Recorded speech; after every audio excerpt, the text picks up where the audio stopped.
ಕರಾವಳಿಯ ಯಕ್ಷಗಾನ ಪ್ರಸಂಗ ಕರ್ತೃ, ಸಂಶೋಧಕ, ಅನುವಾದಕ, ವಿಮರ್ಶಕ, ಜಾನಪದ ತಜ್ಞ, ಕವಿ, ಕಥೆಗಾರ 89 ವರ್ಷ ಪ್ರಾಯದ ಅಮೃತ ಸೋಮೇಶ್ವರ್ ಅವರು ಇಂದು ಸ್ವಗೃಹದಲ್ಲಿ ನಿಧನ ಹೊಂದಿದ್ದಾರೆ.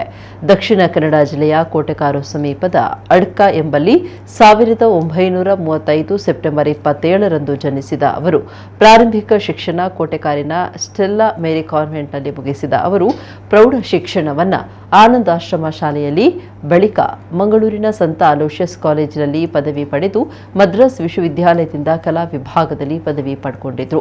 ತಾವು ಓದಿದ ಅಲೋಷಿಯಸ್ ಕಾಲೇಜಿನಲ್ಲಿಯೇ ಅಧ್ಯಾಪಕರಾಗಿ ಕೆಲಸ ಆರಂಭಿಸಿದ ಅವರು ಧಾರವಾಡದ ಕರ್ನಾಟಕ ವಿಶ್ವವಿದ್ಯಾನಿಲಯದಿಂದ ಎಂಎ ಪದವಿ ಪಡೆದ ನಂತರ ಪುತ್ತೂರಿನ ಸೇಂಟ್ ಫಿಲೋಮಿನಾ ಕಾಲೇಜಿನಲ್ಲಿ ಉಪನ್ಯಾಸಕರಾಗಿ, ಬಳಿಕ ಪುತ್ತೂರಿನ ವಿವೇಕಾನಂದ ಕಾಲೇಜಿನಲ್ಲಿ ಕನ್ನಡ ವಿಭಾಗದ ಮುಖ್ಯಸ್ಥರಾಗಿ ಸೇವೆ ಸಲ್ಲಿಸಿ 1993ರಲ್ಲಿ ನಿವೃತ್ತಿ ಹೊಂದಿದ್ರು.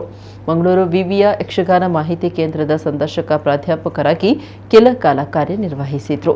ಯಕ್ಷಗಾನದಲ್ಲಿ ಪ್ರಸಂಗ ಕರ್ತೃವಿಗೆ ಸ್ವಾತಂತ್ರ್ಯ ಕಡಿಮೆ ಆದರೂ ಕಲೆಯ ಮೂಲಕ ವೈಚಾರಿಕತೆಯನ್ನು ಪ್ರತಿಪಾದಿಸಿ ಯಕ್ಷಗಾನ ಪ್ರಸಂಗಗಳಿಗೆ ಹೊಸ ಆಯಾಮ ನೀಡಿದ್ರು.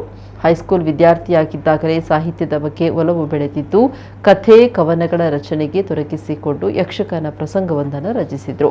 ಅಮರ ಶಿಲ್ಪಿ, ವೀರಕಲ್ಕುಡ, ಘೋರಮಾರಕ, ಸಹಸ್ರಕವಚ ಮೋಕ್ಷ, ಕಾಯಕಲ್ಪ, ಅಮರವಾಹಿನಿ, ತ್ರಿಪುರ ಮಥನ, ಆದಿಕವಿ ವಾಲ್ಮೀಕಿ, ಚಾಲುಕ್ಯ ಚಕ್ರೇಶ್ವರ ಮುಂತಾದ 30ಕ್ಕೂ ಹೆಚ್ಚು ಕೃತಿ ರಚಿಸಿದ್ರು.